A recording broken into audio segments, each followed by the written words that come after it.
This is a very good beginning. Your dog is really fast, and that's why you get the wide turn here out of the chute.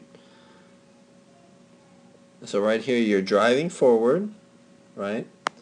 You're moving forward, so your dog's going to go forward. So that's okay. You see when your dog comes out, it's pretty straight. One, two. But the response is good, right? It's a little bit wide. Yes, it would have been nice if you got the deceleration there. Sometimes you're going to forget. Sometimes you're not going to do a good deceleration. That's okay. It's a very small mistake. You go on to the next part. The bigger mistake here, well, there's a couple of things. So when a dog takes a curve like this and they're headed the wrong way, and we want to go like this, but we don't want to push them, sometimes we'll use serpentine handling. That's a different kind of advanced handling maneuver. You've probably heard of it, seen people do it.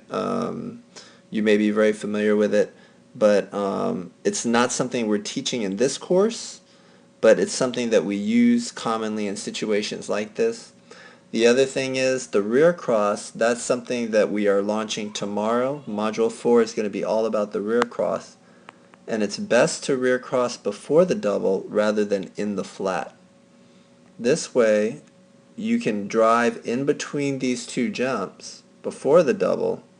This will straighten out Merritt's path, get them over the double, and create the turn to the left. By doing it in the flat, you're forced to kind of push into your dog while they want to maintain the straight line that they had coming over this way.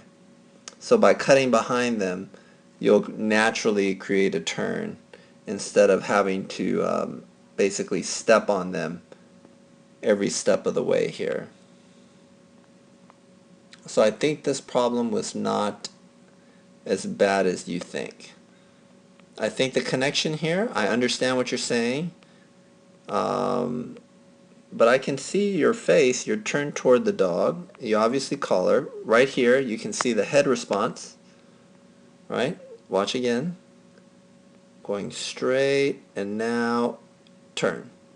You see the head? So the dog knows that this is the correct obstacle. I think your connection here is actually good.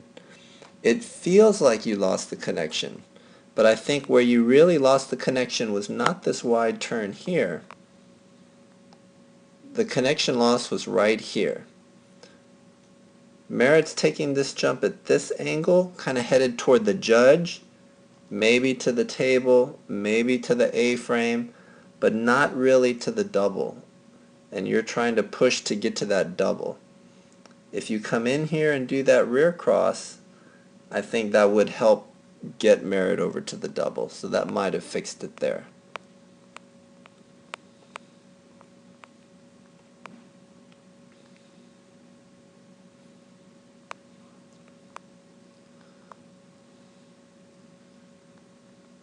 This is one of the problems with the rear cross in the flat.